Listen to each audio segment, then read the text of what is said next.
ವಲಸೆ ಬಂದಂತಹ ಕಾರ್ಮಿಕರ ಶ್ರಮಿಕ ಕೆಲಸ ಮಾಡ್ತಿದ್ದಂತಹ ಲಂಬಾಣಿ ಮಹಿಳೆಯ ಮೇಲೆ ಮರಕ್ಕೆ ಕಟ್ಟಿ ಹಾಕಿ ಸಾರ್ವಜನಿಕವಾಗಿ ಹಲ್ಲೆ ಮಾಡಿದಂತಹ ಒಂದು ಪ್ರಕರಣ ಏನು ನಡೀತು, ಅದಕ್ಕೆ ಈಗ 1 ವರ್ಷವಾಗ್ತಾ ಇದೆ. ನೋಡಿ, ಆ ದಲಿತದ ಪ್ರಕರಣ ವಿಡಿಯೋ ಮಾಡಿ ಅದು ಸಾಮಾಜಿಕ ಇಲಾಖೆಗೆ ಅದನ್ನ ನಮ್ಮ ದಲಿತ ಸಂಘರ್ಷ ಸಮಿತಿಯವರು ಮುತುವರ್ಜಿ ವಹಿಸಿ ಸಮಾಜ ಕಲ್ಯಾಣ ಇಲಾಖೆಯ ಮೇಲೆ, ನನಗೆ ನೆನಪಿದೆ, ಒಂದೇ ದಿವಸದಲ್ಲಿ ಅವರಿಗೆ ಹಲ್ಲೆ ಮಾಡಲಿಕ್ಕೆ ಧೈರ್ಯವನ್ನು ಕೊಟ್ಟರು.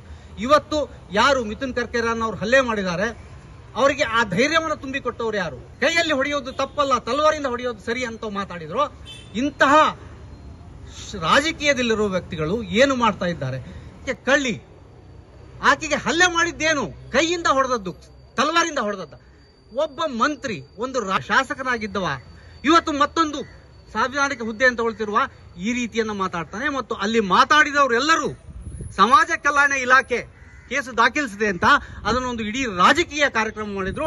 ಕಾಂಗ್ರೆಸ್ನ ವಿರುದ್ಧ ರಾಜಕೀಯ ಕಾರ್ಯಕ್ರಮ ಮಾಡ, ಆದರೆ ರಾಜಕೀಯವಲ್ಲ, ಬಿಜೆಪಿಯ ರಾಜಕೀಯವಲ್ಲ. ಅಲ್ಲಿ ಹಲ್ಲೆಗೊಳಗಾದ ಮಹಿಳೆಯ ಬಗ್ಗೆ ಮತ್ತು ಹಲ್ಲೆ ಮಾಡಿದವರ ಮನಸ್ಥಿತಿ ಬಗ್ಗೆ ಹಲ್ಲೆ ಆಗ್ಲಿ ಬೀದಿಗಿಳಿಯುತ್ತೆ.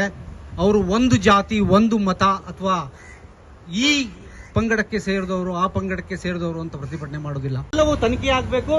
ಎಲ್ಲಾ ಮೀನುಗಾರರಿಗೂ, ಬೋಟ್ನ ಮಾಲೀಕರಿಗೂ, ಅಲ್ಲಿ ಕೂಲಿ ಮಾಡುವವರಿಗೂ, ಅಲ್ಲಿ ಯಾಲಾಮ್ ಹಾಕುವವರಿಗೂ, ಪ್ರತಿಯೊಬ್ಬರಿಗೂ ನ್ಯಾಯ ಸಿಗಬೇಕು.